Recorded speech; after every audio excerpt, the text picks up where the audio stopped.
Booktown on Sunday is presented by Creative Clunes, a vibrant rural hub that supports making, telling and sharing stories in all art forms. Thank you everyone for coming out today on this balmy Clunes Sunday afternoon. Although I have to say, like when I got to the car, it did hit double figures in temperature, which, so, you know, I'm sure there's a local rivalry because I can tell you that Ballarat was 8 degrees as I drove through. So, yeah, so that's why I've had to strip off, and it's so tropical here. But it's great to see so many bodies huddling together and keeping warm today. I'm really thrilled to be here. And also, it's great to thank you for coming out. And there's a few faces I recognise, which is always daunting because the first time I ever did any public speaking about bird watching, I did a bird watching show in the Melbourne Comedy Festival in 2001. And back then I didn't have access to many images, and I had a story about orange-bellied parrots, but I didn't have an orange-bellied parrot slide. So I put up a blue-winged parrot slide thinking nobody will notice. And of course, I was telling this story and I hear this commotion in the audience. It's the closest thing I've ever had to a riot. And I said, oh God, I'm getting heckled. Like, it's a show about birds. Why are you heckling me? And then I just hear that's not an orange-bellied parrot. And I went, oh, and who are you? And he said, and it was actually the guy's wife, but he goes, he's the lead of the orange-bellied parrot recovery program. And so I'm a little nervous that there's a few people I recognise, probably locals who have more bird knowledge than me, probably birders who have more knowledge. And just to top it off, Angela's lovely partner, Tim, was at my school, and there may be an anecdote here that features, so I might get like rubbish when I'm talking about the birds, but also when I do talk about my personal life, I have to keep it very, very honest because I'll get found out. So anyway, the title of the talk today is Why Every Kid Needs a Swamp. And just to verify the introduction that Angela gave, yes, this is me actually at age 11 at Seaford Swamp. This was just on the boundary of my school. So you can imagine when we had a grade 5 teacher who had a pair of binoculars for every kid in the class. And ironically, seeing I became an author, he would always do it in English class, and he had this phrase, he'd go, oh, enough about verbs, let's look at birds. We'd all sit along that fence, dodging the tiger snakes, and look out at what was then known as the swamp. Now it's known as the part of the Edithvale Seaford wetlands, which are Ramsar-listed wetlands of international significance. So this is about why every kid needs a swamp, or a patch of bush, because I know, well, there are good swamps around here, the Merrin Swamp and others. So, yeah, see, local knowledge. Although I missed the painted snipe when it was here. I've only come in non-painted snipe years.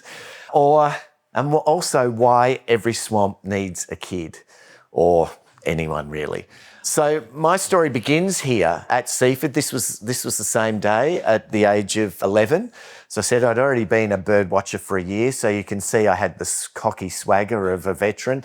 But also you can see in this photo the first signs of what is technically known as birdie nerdy syndrome were already to manifest. You can see here the incredibly daggy bowl haircut, the jeans. Anyone remember Jag jeans? These weren't Jag jeans, these were called Jab jeans. Does anyone remember Jab jeans? I think they sold them at Target. Daggy in themselves, but you can see that I've rebelled by wading thigh high through the swamp looking for birds. But the main manifestation of birdie nerdy syndrome is the growth around the neck. And, you know, I still have it to this day. I've tried to have it surgically removed, but it just keeps returning. This is obviously, you know, even though we've got shades, there could be a raptor flying past, so you always have to be ready and have your fast twitch muscles ready to fire. So this, as I said, this was the area that like it's in suburban Melbourne. It was, well, to be honest, it's a beautiful spot. It had the swamp on one side. It had the best beach in Melbourne, like a 5-mile long sandy beach with no houses on it. A brilliant place to grow up, but it had a rough reputation. To put it this way, the two most famous people of my generation from Seaford were Robert Harvey, the dual Brownlow medalist for St Kilda, and Roberta Williams from Underbelly. So, if you weren't good at sport or stealing hubcaps, that you're a bit of an anomaly. It had a rough reputation, but it was absolutely magnificent place to grow up. As the introduction said, it was where my eyes were open to the wonder that birds bring to our lives. And it's been something that's inspired me ever since. I was a little kid obsessed with animals, 4 or 5. I was just, I'd get the safari cards in the Weet-Bix pack and I'd be looking at the giraffes and the lions and things and thinking, wow, why don't we have that here? And then, I got into trouble for digging up the pebbles in the driveway, trying to find dinosaur bones and I just sort of had given up by the time I was 5 or 6, thinking wildlife happens somewhere else. And yet I went to this school next to the swamp, and it wasn't until that grade 5 teacher showed me that wildlife happens wherever we are. Particularly here, we were getting birds, local birds from interstate would come in, and birds from right across the whole world. And that was just mind-blowing to a kid my age. What also became apparent, and this is why every swamp needs a kid and every kid needs a swamp, and it's sort of a dual narrative today, is that through my work at Birdlife Australia, we monitor, we get volunteers, we have 35 odd branches around the country. And I mean odd as in, well, some of the people are odd, but I'm one of them. So, the volunteers going out doing what they love, and this is the real theme of it, is going out and engaging with nature is so important to saving nature. And through our work at Birdlife Australia, largely through the volunteers who have since the 70s have been going out and monitoring what birds are where, we become aware of what's happening. And we now know that 1 in 6 Australian birds is at risk of extinction. This bird is probably, well, you'll see my other favourite bird, but this is pretty much a tie for my favourite bird, the Regent Honeyeater.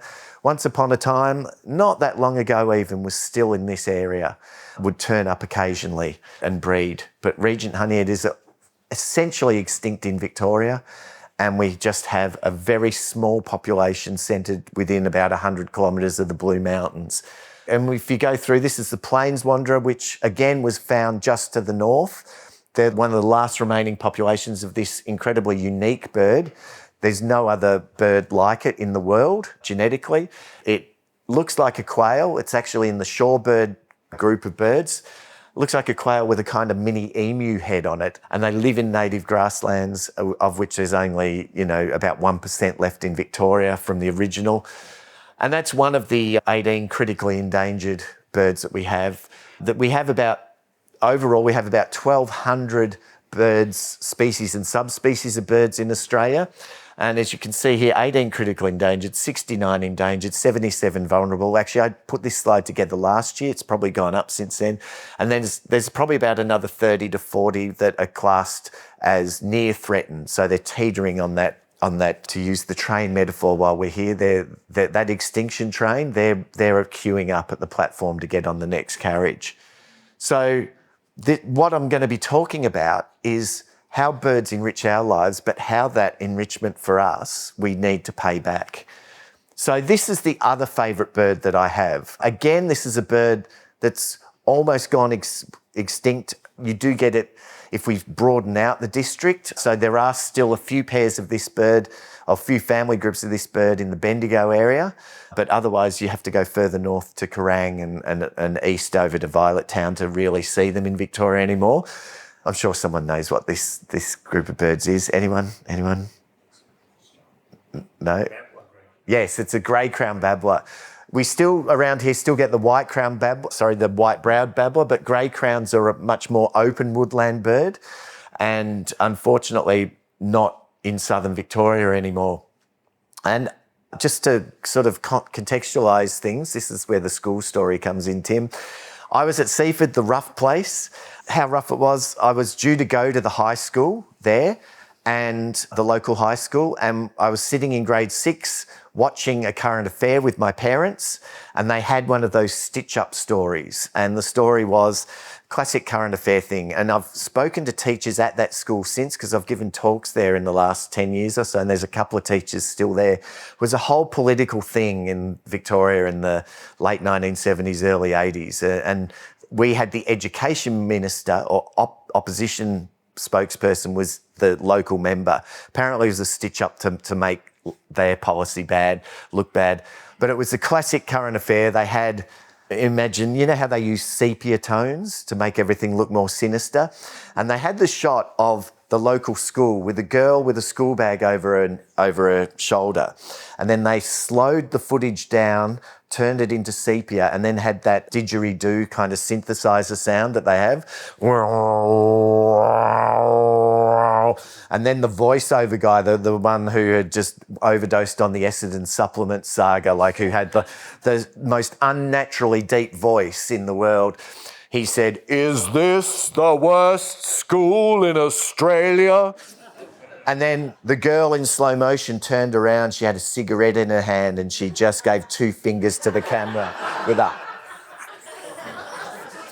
It may or may not have been Roberta Williams, I'm not sure, but we were watching that and my parents just looked at me and said, "You're sitting a scholarship to a private school." So I went and sat all the private schools within a 30-mile district, and I managed to get a scholarship to this one school. And on the first day, and Tim may know which teacher I'm talking about here, the Year 7 form master stood me up in front of all the other Year 7 kids. I didn't know a soul in the school. And he said, "And this is Sean, the scholarship boy. And you've got a special hobby, haven't you, Sean?" And I realised, because at Seaford North Primary School, because we'd all started bird watching at the same time, even the school bully was a bird watcher. So being the best bird watcher on school gave me a big man on campus stage. I'd never thought that being a bird nerd was a social problem. Suddenly I'm looking out at a sea of, a whole sea of 12-year-old private school boys who don't know me. And I realised in the enrolment form, when it asked for, what your hobbies were, to try and impress the teachers, instead of putting footy and cricket and petty vandalism like all the other kids, I put down bird watching. And I'd go, no, hobbies, no, I like footy and cricket and smashing letterboxes with baseball bats. Yes, you have. Sean's a bird watcher, everybody. Well, you can just imagine this was homophobe high. And I just had this row of big kids just all basically put their fists together and going, "Wedgies." So as I'm trying to deny this, no, I'm not. These birds landed in the tree outside the window and went, "Grey-crowned babbler, oh shit." And these birds were both my saviour and my curse socially at Year 7, because as you'd imagine, I didn't get to play with many of the kids during school that year. So I spent a lot of time by myself in the playground. But almost one of the last colonies of grey-crowned babblers in southern Victoria were there. And so I followed these around, thereby completely cruelling any hope of social acceptability. But I fell in love with these birds because they are just the most rambunctious, gregarious, hilarious birds. It was like watching a bunch of toddlers in the playground. But I also became aware at that moment through other bird watchers and what I'd read, these birds were already considered rare in Victoria. And that population at my school is gone and there are no more grey-crowned babblers in southern Victoria. So that was a real sort of, for like a 12-year-old kid, that thing that was bringing me joy was also suddenly bringing me grief, because every time I saw the delight of these birds playing, as I kept them company in lunchtime, I was just painfully aware that they were disappearing. But in the meantime, I saw this bird. Now this bird, does anyone know what this bird is? It's a glossy ibis. See, it's very much an informed crowd here, so I've got to be on my toes. But the glossy ibis, or as I like to call it, the bird of doom. because I was standing by the fence where you saw that photo of me as an 11-year-old, around that same time, one morning before school, when one of these birds landed in front of me. Now, at the age of 11, I knew that this was a rare bird for Victoria. I'd seen it in the rare birds book and stuff. So to be able to identify that bird, see that bird, and know that you knew what it was such an adrenaline rush of seeing an exciting, rare, exotic bird that, I mean, it might sort of just look like a mini poo brown ibis, but it's called glossy because that green does shine and iridesce in the certain light. Really beautiful bird, but it was the rarity of it and the fact that me as a kid knew that it was rare. It was really empowering. It was really exciting. And so I became addicted to seeing rare birds. I mean, when I say addicted, I mean really addicted. I would do anything to see a rare bird. I would even kill my own grandma to see a rare bird. This is me and my grandma that same year. Later in the year, it was my first time up in the Dandenong Ranges for a family picnic. And I was so keen to go out and see the new birds in that different habitat, like lyrebirds and king parrots and whitbirds, that I leapt out of the car and slammed the door on my 86-year-old grandmother's hand. This was the day it happened. You can see she's not really happy. It's okay. She didn't die. All right. She lived for another 8 years or so. But I know that's when the rot set in, and it was all my fault. But that didn't stop me. I wanted to get that thrill, like any junkie. You know, I was trying to replicate the intensity of that first experience that had brought me such elation. So it took me to ridiculous steps. I bumped into, down at the swamp, Australia's leading twitcher. And those who don't know, twitchers are like the hardcore of the birdwatching world. They're the extreme sport version of birdwatching. A lot of people think of birdwatchers as like little old ladies who feed pigeons in parks, or Colonel Blimp types walking around going, oh, has anyone seen a sandpiper? That sort of thing. But the twitchers are the ones who think nothing of jumping on a plane to Broome when a rare bird turns up, or going to Lake Macquarie on the Central Coast when a cocos booby, as if that's a real thing, turns up. Not that I'm singling anyone out in the audience here. I'm just jealous because I haven't been to Lake Macquarie to see the cocos booby. But yeah, so you would go to extreme lengths to add a new bird to your list. How extreme? Well, this is where I went in that year that Angela said in the introduction. By this stage, this was 2002, I had managed to survive high school. I'd got into Melbourne University Law to do the traditional route to comedy in Australia. I enrolled at Melbourne Uni Law so that I could get in the law review. So basically the law was just a front for my comedy career. I had worked in television for a few years by this stage, but coming into 2002, two things had happened. I was very unanchored. As was said, I'd nursed both my parents through terminal illnesses. At that stage, I didn't have a job. My career was a bit in the toilet because around this time, I'd worked on Full Frontal and a few other shows. But around this time, Big Brother began. And the networks realised you didn't need to pay writers or actors or go out on location. You just got a bunch of bogans in a room with cameras and you had hours and hours of content. So all of the comedy shows, all of the creative shows they basically never commissioned them. So I had no job. I had no family as such. I just had one sort of redneck brother who disappeared up into North Queensland and was living with hillbillies up there. I had no anchor. I had no girlfriend.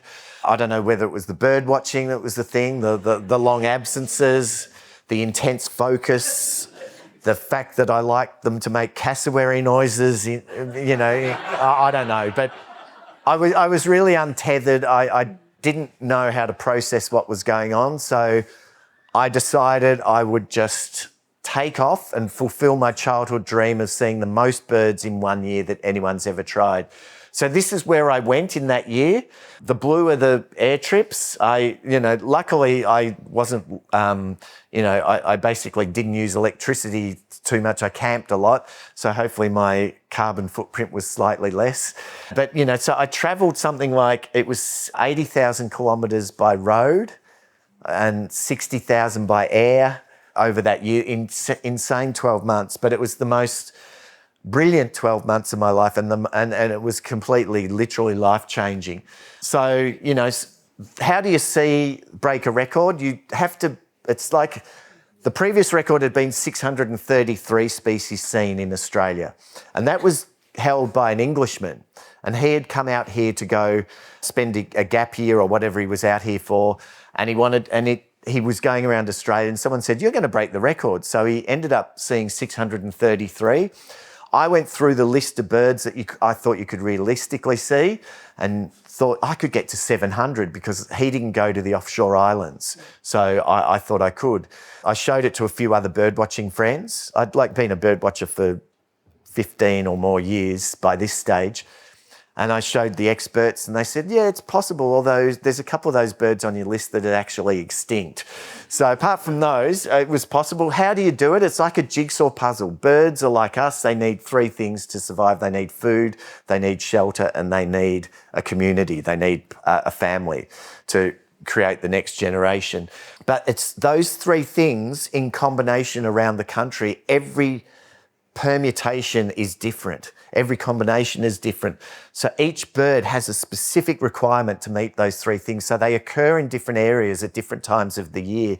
So it was like a 700-piece jigsaw puzzle, both spatially and temporally, of where I had to be. So as you can see, that's why I went essentially drove around Australia twice and took 20 boat trips and things like that. Went to the offshore islands.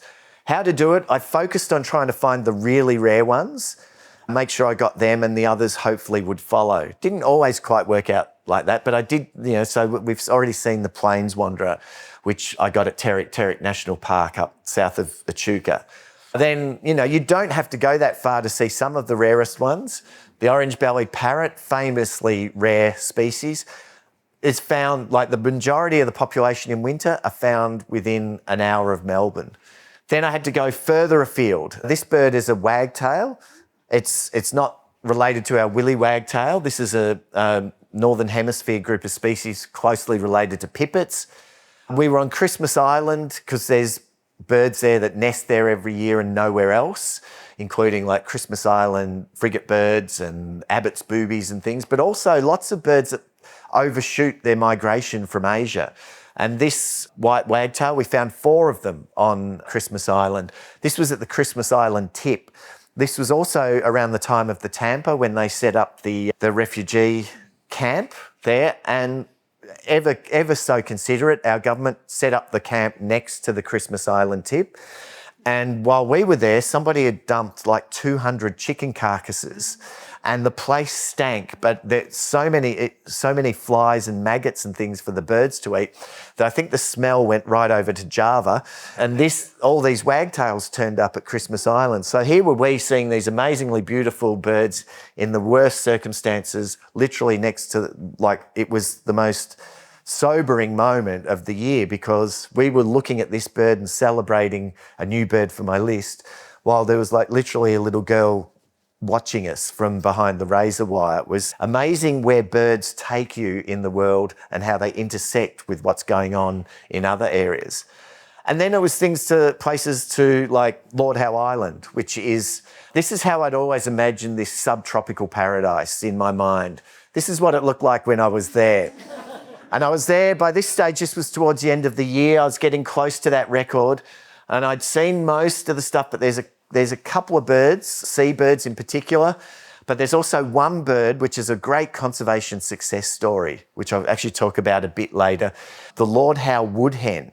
Now, this is a flightless bird found only on Lord Howe Island, and I only had 3 days to find it on the island, but it had almost gone extinct by the 1970s, a combination of local hunting from the settlers, but mainly habitat loss from clearing, and particularly feral animals, mainly goats and pigs, but also they had cats and rats and things. They're quite a big brown swamp hen type of bird.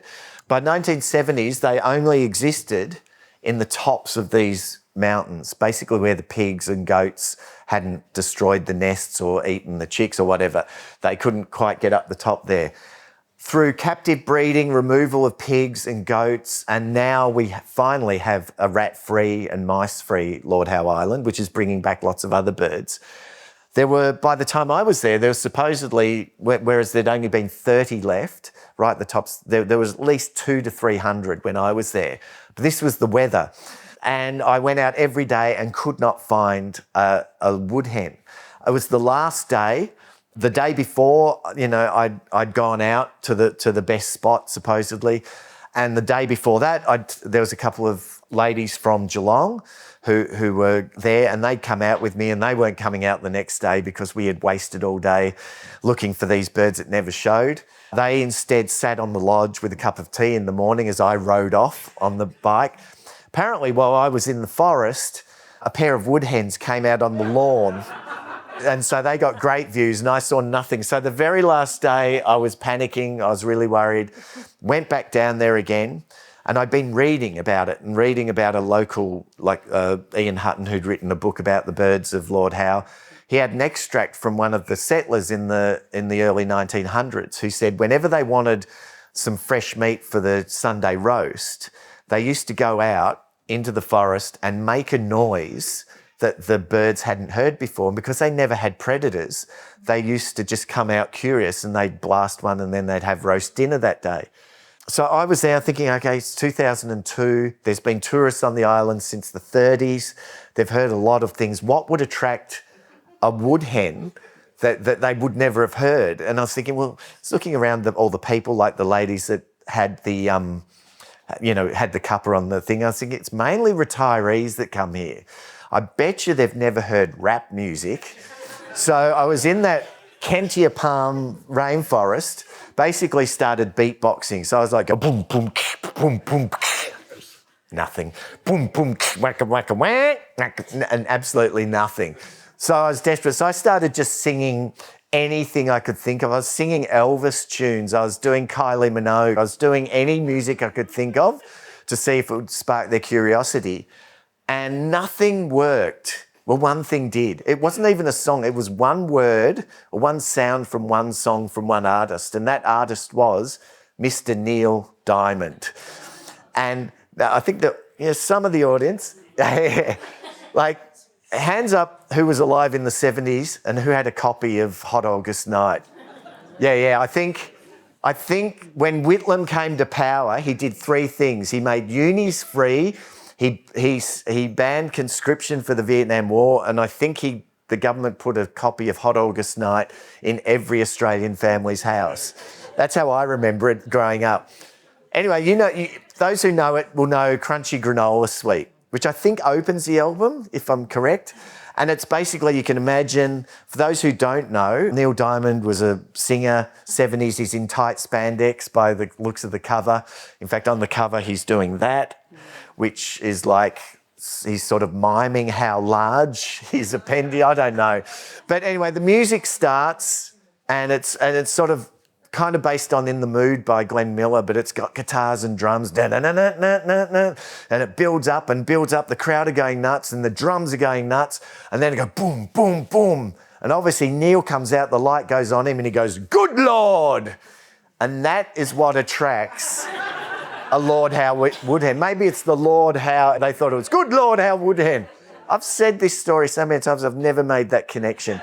As I did it, two wood hens from either side of the clearing ran out and went, and I've got video of it somewhere where I'm standing there, they're feeding at my feet just to taunt me, and every time I'd go, "Good Lord," they'd stop and go, So if you're ever there, it's been 25 years now, so you're probably safe to crack out the Neil Diamond. So this is the ridiculous thing that you did to see birds. This is the ridiculous stuff I did to break the record. This isn't one more story, really. I've got other things to talk about. But this is me on the edge of the Simpson Desert. I'd been there for 2 days looking for a bird called an Aryan grass wren. Little desert bird that lives in the tops of the sand dunes in what's called cane grass. And it's so remote that it was discovered by explorers in 1874 and then not seen again until 1961. By the time 2002 came around, a lot of bird watchers from Birdlife Australia's predecessor group had been for our first national survey, the Atlas of Australian Birds. They'd been all through Australia to try and work out what birds occur where. So they'd found more populations, including in the Simpson. Basically, they're sand-coloured birds in a sand dune and they're very, very furtive. I'd looked for 2 days and hadn't found them. The third day, I had to keep moving. As I was I'd looked all morning, hadn't seen them, was packing up, thought I have to go to the toilet. So I thought I'd do the right thing, dig a hole and bury it so that the dingoes don't get it. There used to be a tour guide up there who would make people not only dig the hole, but burn the toilet paper after they'd used it. But he had to stop that after one of the tourists went like that when the toilet paper caught fire and set fire to the whole dune. So I was doing the right thing. So I was digging the hole and I was just undoing my belt, about to bend down to do my business when a car came, and I'd been there for 2 days and not seen anybody. And so this car, oh, right, hey, and they sort of slowed a bit. No, it's fine. I go, oh, what are the odds? So anyway, so belt undone, pants down, another car. Oh, crikey, another one. So, and then another one, and then another one. And it turned out it was the Dick Smith Variety Club Bash from Sydney to Alice Springs. And there were 80 vehicles coming through.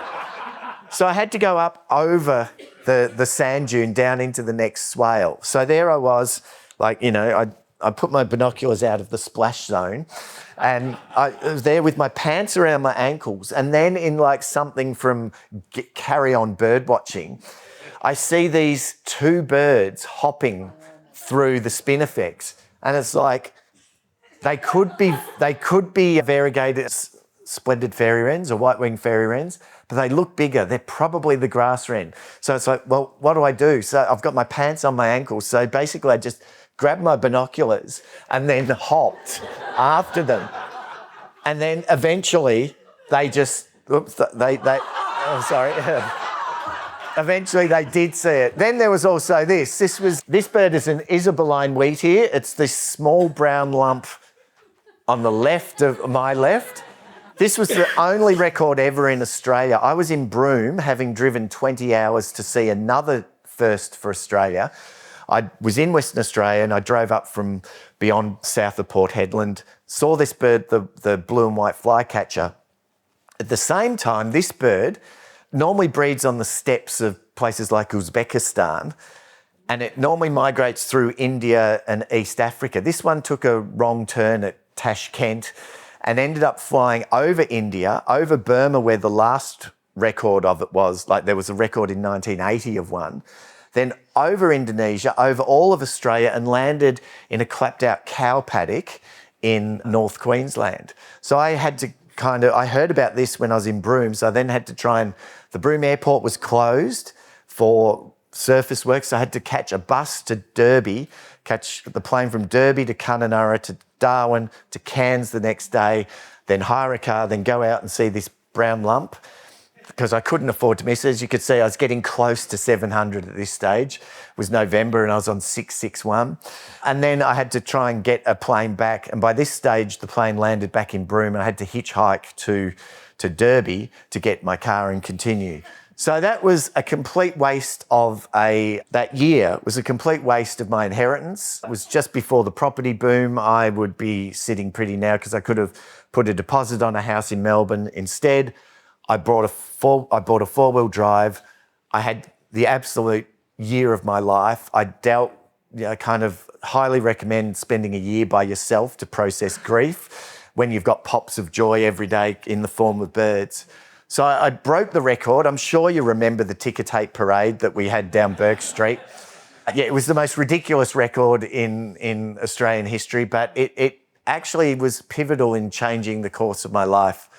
Out of that, I published the book. See, I told you I'd get to the book eventually, Angela. So at the time I was writing trip reports of my travels to a birdwatching website, a kind of list server as they called it back then. And I sort of did that more because I wanted to publicly announce that I was doing it so that I couldn't backtrack.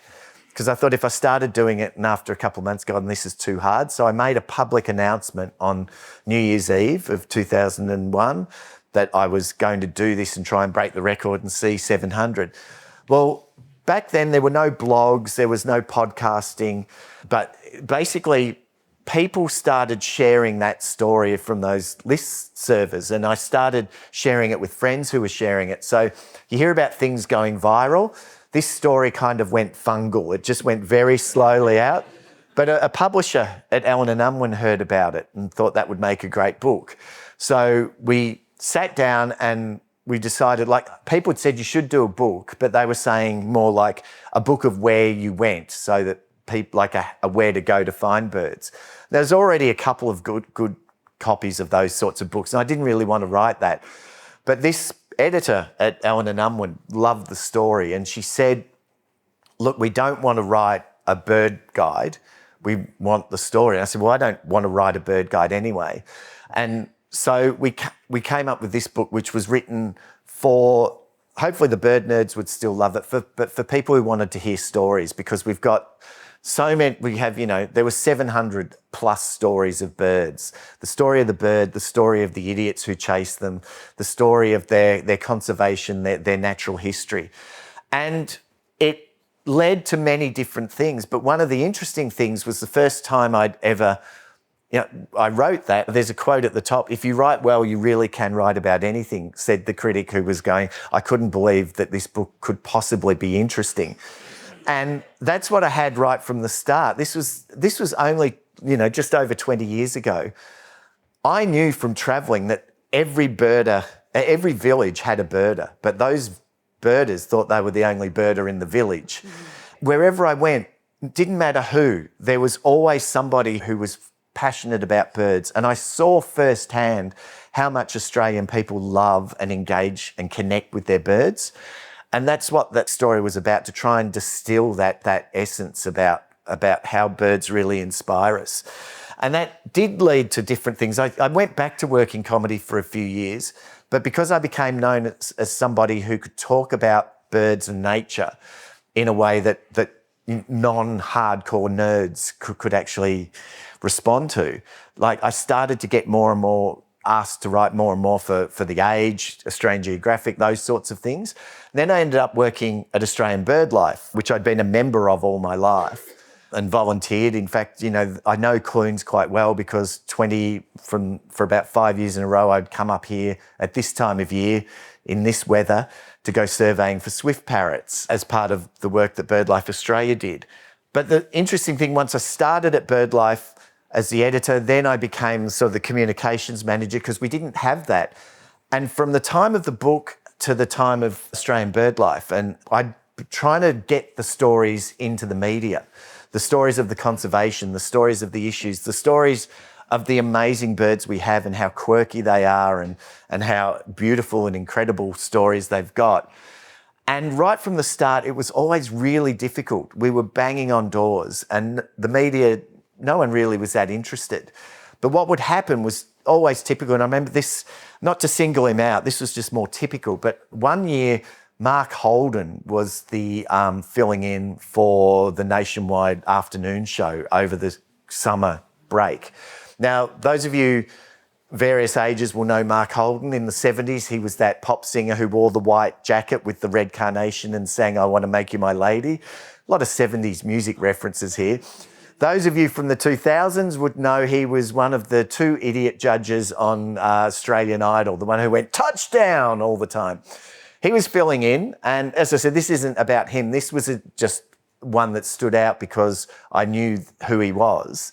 But this was a typical response. I'd come in, I knew he was hosting, so I was going to talk about Australian bird song, which is really quite amazing. Like the way Australian birds sing and call together is very different to what it's like in North America. But this was my typical experience. I came into the studio, he's there, he's first shift on the new job, and he's a bit frazzled, and he looks up, "Oh, hi, mate, what are you here for?" And he looks through the list and goes, "Oh," and I don't think he swore, but he went, "Oh, birds. Okay, great, birds." So I sat down and started talking about how Australian birds, the females sing as much as the males, how they sing together. And the more in sync they are, that's sort of like they're bonding, but it's also telling other birds, we've got this territory covered. I spoke about how magpies can, all birds have two vocal tracks, and how magpies basically have a drum and bass on one track and then the high-end melody on the other. And he was fascinated and he was engaged, and he kind of bled into the next segment.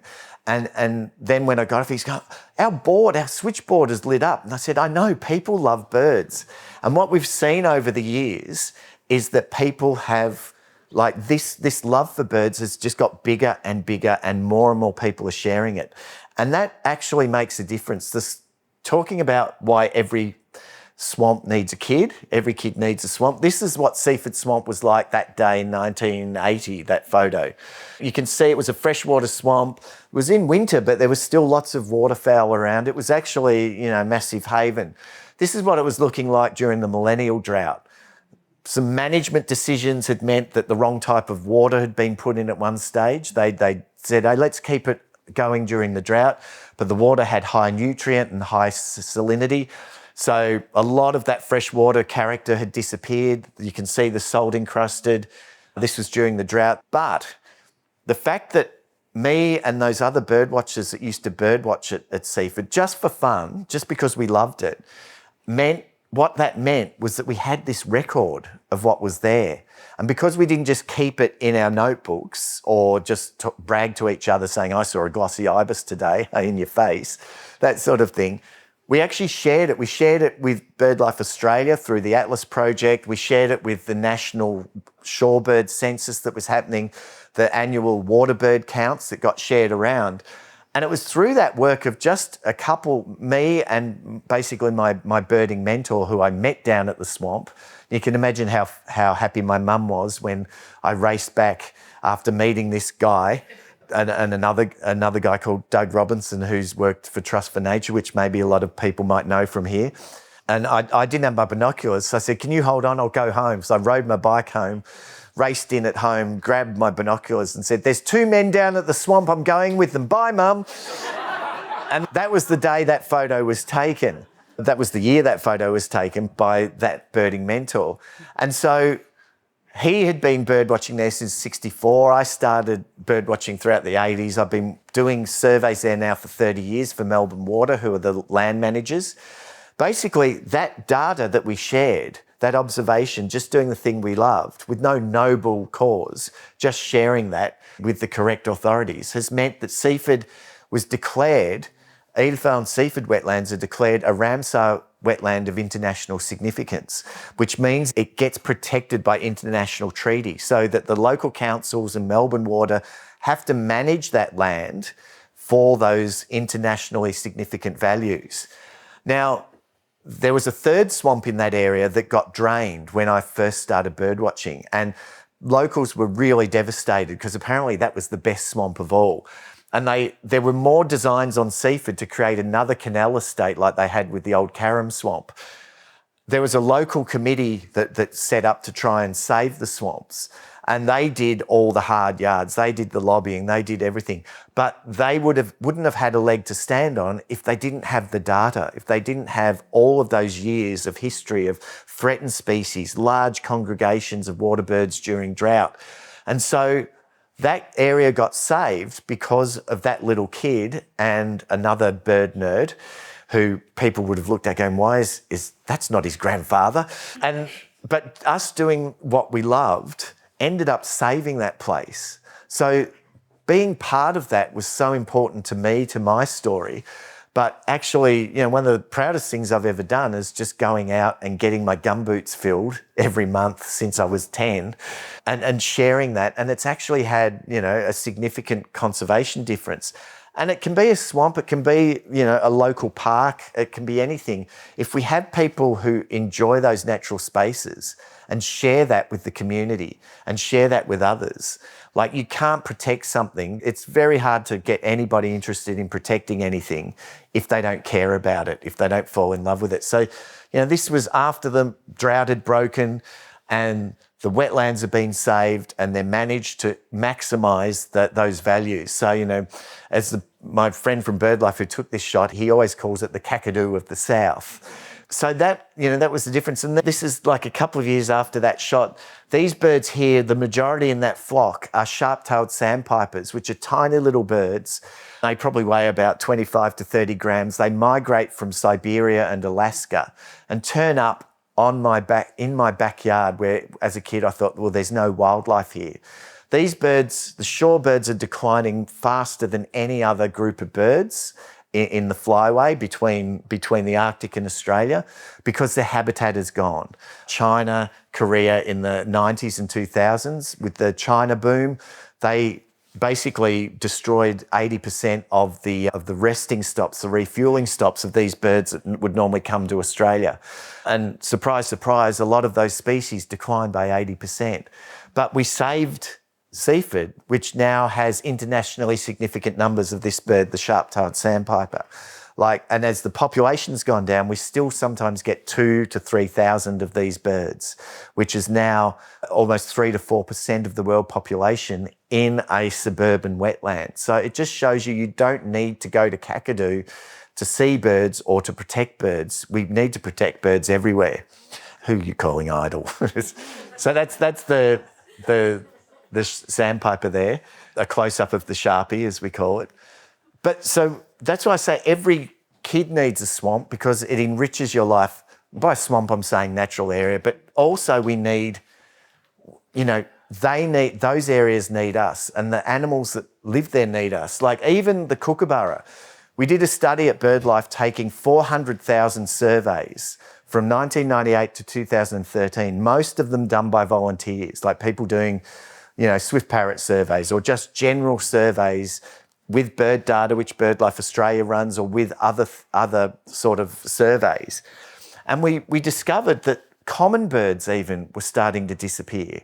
And we need to do follow-up studies now to see how they're going. But you can see the laughing kookaburra, a robust bird that has survived 200 years of human European destruction of habitats. They've survived, but in that period, 98 to 2013, they were on a decline. They're still common, but they're not as common as they once were. It's happening with so many birds, and it's not all happening out sort of beyond. These are birds that are agricultural birds, farmland birds, woodland birds, garden birds. And we're seeing declines in many, many of these things. So birds need people to care about the places that they live in. And I'm just going to finish up with a few of the issues that we're facing at the moment, a few examples. The gang cockatoo, which at this time of year, you could get even as far north and west as here. Gang cockatoo 5 years ago was added to the threatened species list from being of no concern straight on to endangered. It jumped the vulnerable category because, everyone thought it was because of black summer bushfires, but the data was in that the decline was already happening. Bushfires, yes, are burning their habitat where they nest. They nest basically in the Great Dividing Range or the Otways. But they need old growth, big trees with hollows. And unfortunately, they nest on slopes and the scientists who've looked into it have noted the declines. The declines have come from the bird watchers and the researchers going out and doing repeat surveys. And they've seen this decline and then they're looking for reasons. And bushfire's one, but they're saying the main reason is the logging of native forest. And that's thrown this beautiful bird. Has anyone seen them? They're certainly in the Macedon Shire, and I assume they would. I imagine they'd get here, and Creswick, and Dalesford, exactly. They're just, the most delightful bird. They come second every year in the Bird of the Year vote, and I'm sure now that Tawny Frogmouth has won, they'll win the next one. But yeah, they're declining. You know, it's dreadful. We have the swift parrot, which you do get still occasionally around here. This winter, they breed in Tasmania. They come here in winter and they move right up between here and Queensland, usually in the box ironbark, but in drought years they'll hit the coast on the spotted gum forest. They they follow the nectar, the blossom. And you get them in the box ironbark here. This year there's been quite a few just around Muckleford, that sort of area, and a few down in Melbourne. But they're critically endangered now. And we're still, because we have really poor nature laws that fail to protect, even though they're now being bolstered. But currently, under the flaws of our nature laws that we have in Australia, this critically endangered bird, which is fewer than probably 700 birds left in the wild, their habitat is being logged in New South Wales in winter, but even more shockingly, the actual nesting sites that they breed in Tasmania are still being logged. And that shouldn't happen if you look at our nature laws, but they're so flawed that the Regional Forest Agreement overrides the nature laws.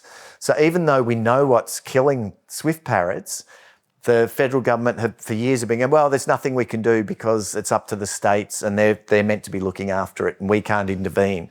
And that sort of political stalemate has meant this bird is on the brink of extinction. And if we can't protect these amazing, beautiful, colourful birds that inject money into local economies, like they're so rare that, you know, a couple of years, last year, we had a flock of 600, possibly almost every swift parrot in Australia was near Bendigo. And you were getting twitchers coming from all over the country to see them. You know, there is an economic benefit as well, apart from just the aesthetic and the moral argument to keep them.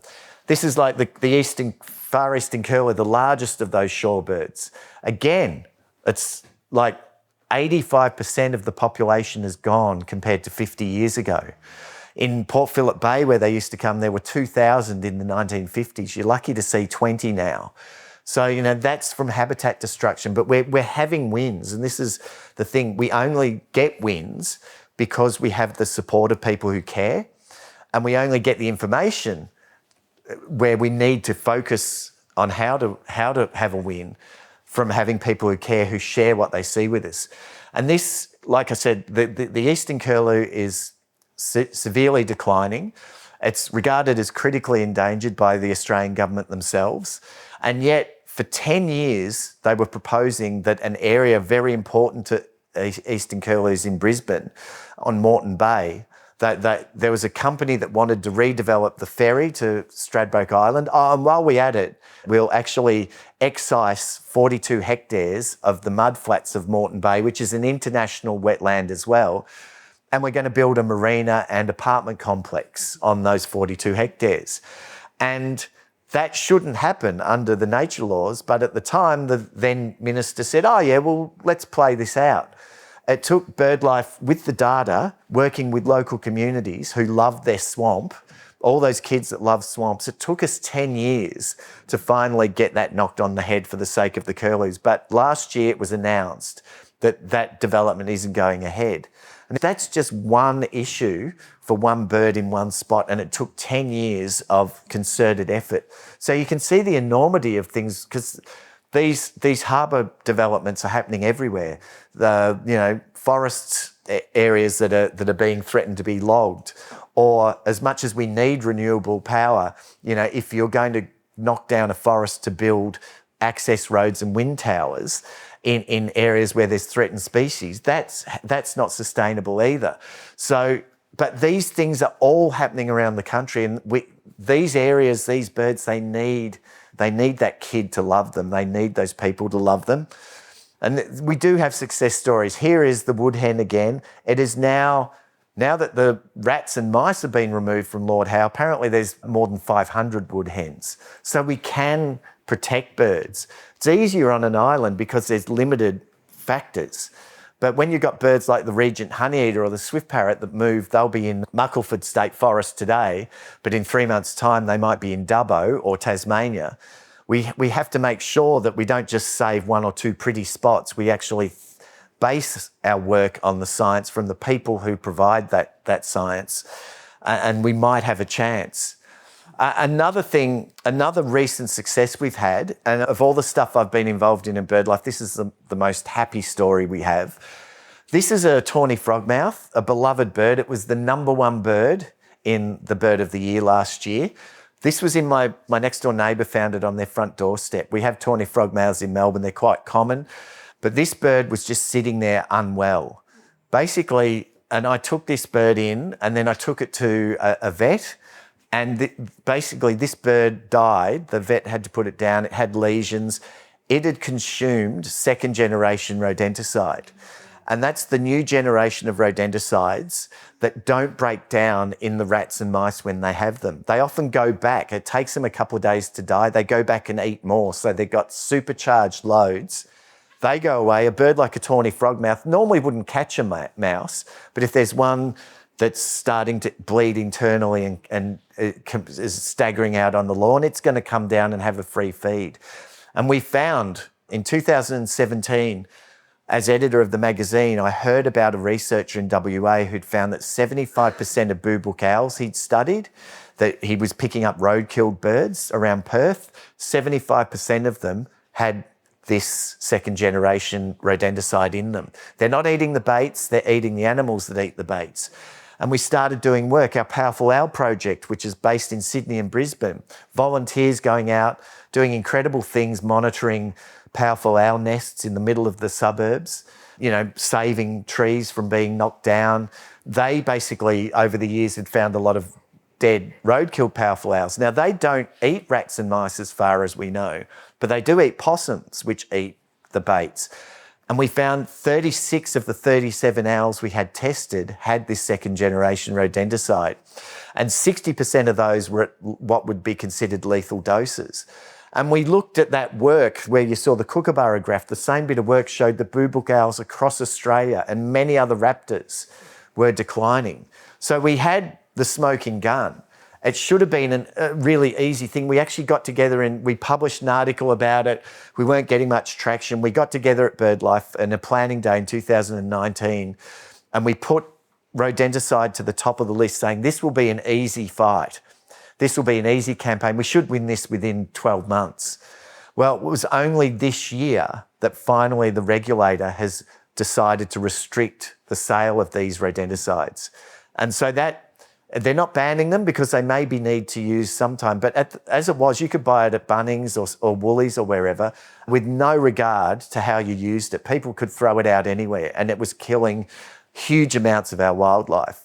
Now, hopefully, that death toll is going to drastically reduce. And some of the supermarkets and hardware stores have actually taken it off the shelves already. Others are then now trying to put it back on the bargain bin so they get rid of their stock. But it is a massive win for birds. And it only happened because we had a groundswell of people. We had the experts, but the governments weren't listening to us as experts. It was only when we activated the people who cared about wildlife that we actually got this result through. It became too embarrassing for the government to ignore this issue. And so, we know that this action is going to save literally hundreds of thousands of Australian wildlife. Owls, black-shouldered kites, tawny frogmouths, even things like quolls.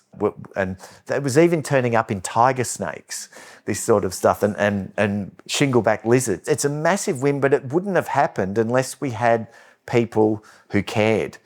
And the great thing about at BirdLife is that we've spent the last 15 years really trying to connect, not just with the bird nerds like me and certain other people in this room, trying to connect with people who care about their local swamp, who care about their local bushland reserve, who like to have birds coming into their backyards. And we've done things like the Aussie Bird Count, which has been our biggest engagement ever. That's exposed us to, like I said, there was always a birder in the village, but they didn't know that there was any other birder in the village, because bird watchers are the natural, quiet Australians. Like, they're quiet because they don't want to scare the birds off. They're quiet because, you don't want to get an atomic wedgie at high school for admitting you're a bird watcher. So we tend to dampen it down and don't talk about the things we love. But we needed to connect those people. One of the things we've done, I'm really proud of, apart from writing about this, sort of stuff in my books and in the magazine. As we started the Aussie Bird Count, and this is the results from last year, like we broke 5 million birds counted. But even better, we had almost 64,000 people around Australia joining in. And they weren't the bird experts. This is the problem. People think, oh, I've got to be an expert before I can contribute. But no, just by downloading the app and doing a 20-minute survey in their backyard or down at the local park or the pond, we got all 153,000 points of data that we can use year on year to compare how our birds are going. But even better than that, people going out and going, this is great. Like we've had people do it every year for the last 10 years. And just to finish up here, I actually haven't been looking at the time, so I've probably gone way over. This is the results that this goes into our official systems. We actually do quarantine all the data from the bird count because it's people who've never been bird watching before. And aside from the fact that sometimes you get school groups sending us, like the first year we did it, we had a record of 20,000 penguins at Echuca. And then you look, wow, new population. No, it was high school kids being idiots. So we do vet it. We also keep it separate to our regular monitoring programs that we do. But these are the two. Like this is the Hepburn Shire and the Ballarat Shire, and these are the people. So hopefully, anyone here do the Aussie Bird Count last year? Your dots are there. Thank you. And you can see here I think in the Ballarat Shire there was about 1,000 surveys submitted. And in Hepburn Shire, with admittedly fewer people, about 500 surveys submitted. But every one of those dots is like a pixel in the overall picture. And the more pixels we get, the clearer the picture is. And you can see, like we can see here that Hepburn Shire had 142 different species seen. Now, that's incredible, that diversity of birds. But you've got so many different habitats. And this is, as you can see, mainly it's centred on the towns. But, imagine if we got more private landholders, farmers doing it as well, that number would go up. You can see the most common, it's really fascinating. I can spend hours looking at this stuff. That the most commonly seen bird was the magpie, was seen in 3 out of 4 surveys. I don't know what's going on in Ballarat, was only seen in 2 out of 3 surveys. And then for Hepburn, it was magpie, crimson rosella, then sulphur-crested cocky. In Ballarat, second bird was the red wattle bird, then the crimson rosella. That sort of stuff becomes invaluable because we get this record of the trends and we can actually start to target, okay, what's doing well, what's not doing well, and can we work out why? And it feeds into a lot of other science-based projects like that researchers are doing. So it becomes this real power. Data is power, but story is power as well. And so all of these people who are connecting with the stories of their local birds and that sense of community, that you're not the only birder in the village, and that together we can produce something great and give great snapshots of what's going on, and also then work on action to make sure that we have that diversity of birds continuing. That's what it's really comes down to. That's what it's all about, and what I'm so happy to be talking to you here and doing my bit at Birdlife with incredible people there. And I just wanted to say thank you very much for those of you who have supported the work of Birdlife, who have supported the Aussie Bird Count and other conservation measures, because it really does make a difference. I've seen it make a difference in my lifetime, and it's given me this unique, stupid career where I remember at that school, you probably went through this too, Tim, they got all the year 10s together and said, so stand up in front of the rest of the class, the rest of the year level, and tell us what you want to do when you leave school. And I was like, oh, you're kidding me. And I sort of got up. Everyone knew how to play the game. They're the private school boys. Oh, I'm going to be a lawyer. I'm going to be a doctor. Oh, very good. Okay, scholarship boy, get up. And I said, I don't know what I want to do. I'm 15. Well, yes, you do. You're not going to waste a scholarship on us. And then they said, what are you interested in? I went, birds. Oh, why did I say that in front of the class? Then I said, comedy.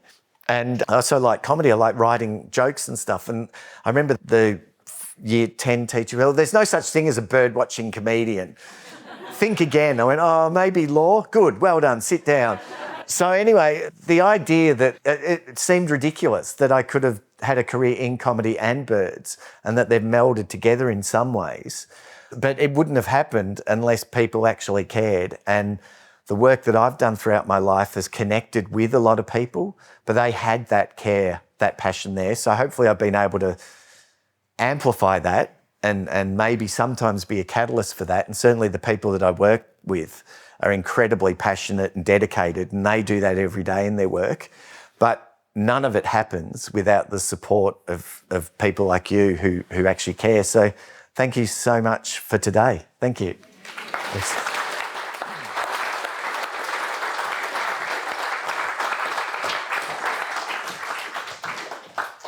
Yeah, the question about how to verify what I saw, it comes up a lot. I couldn't find anyone stupid enough to come with me for the whole year to verify it alongside with me. It was essentially, really it comes down to, it was based on trust or honour and reputation. And I'd been around long enough. I'm sure there were a lot of hardcore twitchers who were going, oh, this guy doesn't know what he's doing. But as far as I'm aware, everything that I had ever claimed before had always proven to be correct. And also the nature of it was often it could have just sat at home and pretended to go bird watching, which actually did happen a few years later. There was someone trying to break the Victorian record and he was actually discovered to have sat at home and pretended he was somewhere that he wasn't. Not the whole time, but including giving photos of birds, and he was only exposed because a rare bird called a great frigate bird turned up in Lakes Entrance, and he claimed he went to see it and published the photo, but he'd also been on a holiday to Fiji where it normally is. So his photo of the bird was in bright tropical skies. It was a day like this in winter. So that's how he got found out. But for me, I was going to those spots. It was sort of more a matter of going there, and I was pretty strict with myself. I decided I wanted to fully experience the bird, which meant I wanted to see it in its habitat and see enough of it that I could pick its diagnostic features so that I was happy for myself to see it. And there were at least 3 species where I did see them, but I didn't count them because they just darted into a bush, and seeing the bum of a bird, even though I knew that's what it was just not sufficient. But sort of turning up to those areas and seeing the birds that I was seeing was not unexpected. And for a lot of the rare birds, I did have people with me because all the twitchers had gathered to see the rare birds. And then I did have a camera. I wasn't a bird photographer, but to kind of justify my existence to myself, I bought a broadcast quality film camera that I was going to make a documentary of. So I've got 40 hours of largely unused footage of me going, here I am looking for a white wagtail, and then having to put the camera down, see the bird, and the bird flies off, and then go, I just saw a white wagtail. But I did photograph or film maybe 150 odd species, including some of the rare ones. So I had some proof, but generally it was like, it was reputation. And as far as I'm aware, no one's challenged it unless they've done it behind my back. Yes. It's been something, this H5N1 bird flu has been something we've been dreading arriving here for the last 4 years. It's a high pathogenic strain, and we've never had them in wild bird flu in Australia before. So our birds are even more susceptible. We've seen it ravage particularly seabird and waterbird colonies in Europe, North America, Africa, Asia, and particularly in when it got to South America, we really started worrying because how did it get down there? And we've dodged a bullet for 4 years in a row. And when you hear about like bird flu outbreaks like last year, the poultry sheds that had to have their birds exterminated, that's a different strain. And those strains we have lots of low pathogenic bird flu in Australia naturally. So we do have, our birds have some resilience to that. But it's when that interchange and it gets into those industrial size sort of things where you've got hundreds of thousands of birds in close proximity, that's when it turns to a high path thing. This is how this has evolved from Europe or wherever, but it's spread by wild birds, particularly the seabirds and the migratory shorebirds. For 4 years, we were expecting the worst, but our distance saved us, and presumably the shorebirds that got it in like Siberia and Alaska and things like that, they just weren't, if they had bird flu, they couldn't make the flight and they were all dying en route. And so all the birds that arrived here weren't carrying it. What's happened now is it's coming from the south, and the seabirds carried it, and seabirds are far more efficient flyers. Those shorebirds, they often, like one of them, the bar-tailed godwit, basically flies 11 days non-stop from Alaska to Tasmania. So they're finely tuned, and when they get here, they're emaciated, they're exhausted. So if they're sick, they're going to drop very quickly, whereas the seabirds are totally efficient flyers. And they can fly on those roaring 40s and on the circumpolar currents and winds, flapping once every hour sort of thing. So sick birds are able to travel further. And unfortunately, it arrived at Heard Island, which is still 4,000 kilometres off Perth. But it arrived there last year. We know it's killed hundreds of penguins there, but it's done more damage to the elephant seal population. 13,000 pups were killed. Birds from presumably Heard Island or one of those other southern Indian Ocean islands have now started turning up on the shore here. And interestingly, they're all predator seabirds that sort of feed among the seabird colonies and feed on dead things. And they're the ones that first brought it here. And so we've had 8 confirmed cases along the coast. 7 are those predator birds, the giant petrels or skuas. Unfortunately, on Friday, we had an announcement of a bird in South Australia, a crested tern, which is a local seabird. It nests locally and it spends its time in inshore waters, and they all flock. We don't have to worry at the moment about like your local magpies having bird flu or anything. At the moment, it's still isolated cases on the coast, but we're really worried with this crested tern because they do flock and move around a lot, and so there's the possibility of transmission, and they also sometimes come and land on inland lakes in the Coorong. So there's a possibility that they'll transmit it to water birds like pelicans and swans and ducks and things. So we're monitoring. Birdlife Australia's been worried about it for 4 years, and we'd been pushing hard, lobbying hard for the government to take it more seriously. They kept saying, oh yeah, we are, but all of their preparations were going into agriculture, understandably, because in America, it's got into dairy herds, it's got into poultry farms and caused massive economic loss and distress. But that's all they were doing until we really, us and the Invasive Species Council and a few other organisations really emphasised how important it was for our national wildlife heritage. So they have put a lot more investment in. We're still asking, once it gets here, it's going to be almost impossible to contain if there's an outbreak. So what's really important overall is that we have resilient populations. Like if it gets into individual populations on one island, or one spot, it can do massive damage. But if we've got multiple breeding populations of birds and things spread across wide areas, that's the best resistance to the disease.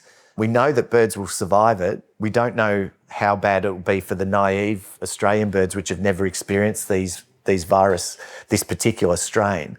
So we're really trying to push the government to make sure that we have more investment in resilience. And that can be things like where this crested tern turns up, had this sick one. It's right near the Coorong. There was a threatened species of tern called the fairy tern, and there was a colony nesting last summer. And our observers saw that there was a fox going in and taking the eggs and chicks. And we notified the authorities saying we need to remove this fox because this threatened species is being devastated, this one-off event. There was no money to be found to the government, South Australian government, federal government. It took them 40 days to actually respond to our requests. In the meantime, by the time they finally found the resources within the department to hire a fox hunter and deal with it, 300 chicks had been killed, like basically the whole colony wiped out. With bird flu coming, that would be 300 birds in the environment, 300 more chances of surviving. So we need to have that working, that we have the funding, the resources to actually help birds on the spot. That's going to help them survive. In terms of what we can do, in terms of what the government's doing, at the moment it's a mixed bag, but I don't want to kick them. Their response has been reasonably good. It's different authorities have different approaches. So sometimes it's been excellent and sometimes it's been pretty inadequate. And at the moment it's monitoring. And I know the Victorian government and South Australian government are now doing drone monitoring of beaches, looking for dead birds, because at this early stage, it's a bit like, if we go back to COVID, it's a bit like the passengers are starting to come off the Ruby Princess. So if we can stop them from going into the community, we might prevent some outbreaks. At some point that might not work anymore, but we've had 8 birds discovered and tested positive. Over 300 birds are being tested, like dead birds or sick birds on beaches, because they're being blown in subantarctic storms, so they're exhausted. So you naturally get birds turning up that are unwell or exhausted or die. So still the percentage of positive cases is very low, but the testing is happening. And there's undoubtedly other birds that have bird flu that haven't been picked up. So the more we can monitor them, even if we can just take those birds out of the environment, those sources of spread are going to be reduced. So fingers crossed that will make a difference. But it's really important for people, at the moment, like I said, there's not, out in your back paddock here, there's probably not going to be bird flu yet. It's still a coastal thing of individual cases. We don't know of an actual outbreak as such. But if you do see dead birds or sick birds, it's really important that you don't go collect them. You don't go pick them up and try and rescue them. It needs to be done. We need to make sure that you avoid contact, because you don't want to inadvertently spread the virus. It's very, very low risk to people. The only people that have contracted it, this strain, have been people working with, with infected animals, actually either in chook sheds or dairy farms or researchers, rescuers. So, but you don't want to bring a bird back and drop it at the local vet and something that can spread, because it can infect pet birds, but also can infect cats and dogs. So it's kind of really important that if anyone's if it gets into our water birds and you're walking your dogs down the lake or something like that, that you keep them on a lead away from the possibility where they might pick up dead birds. So there's that, but then also recorded a photo, what sort of bird, because birds die for all sorts of reasons and it might not be a risk, but record it. And there is a wildlife emergency health hotline, which I think I've remembered now, it's 1-800-675-888, but there's a fair bit of information there. So at the moment, it's very difficult. There's thoughts that there's some sort of vaccination available, but you can't vaccinate wild birds. You have to, how you're going to catch them, then catch them again to give them the follow-up dose. And there's also a thought that what it means is, like with the COVID vaccine, I got the COVID vaccine, but I still got COVID, but I wasn't sick from it. And if that happens in bird populations, we won't know that they're sick, and they could actually end up spreading it further. So it's a really difficult thing about how we deal with it. And hopefully we're going to avoid the worst of it. But yeah, it's a bit frightening actually. So sorry, that's a bit of a downer and long question. Thank you.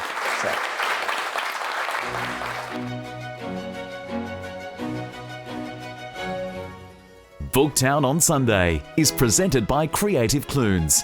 Tax-deductible donations to keep our stories alive can be made at creativeclunes.org.au.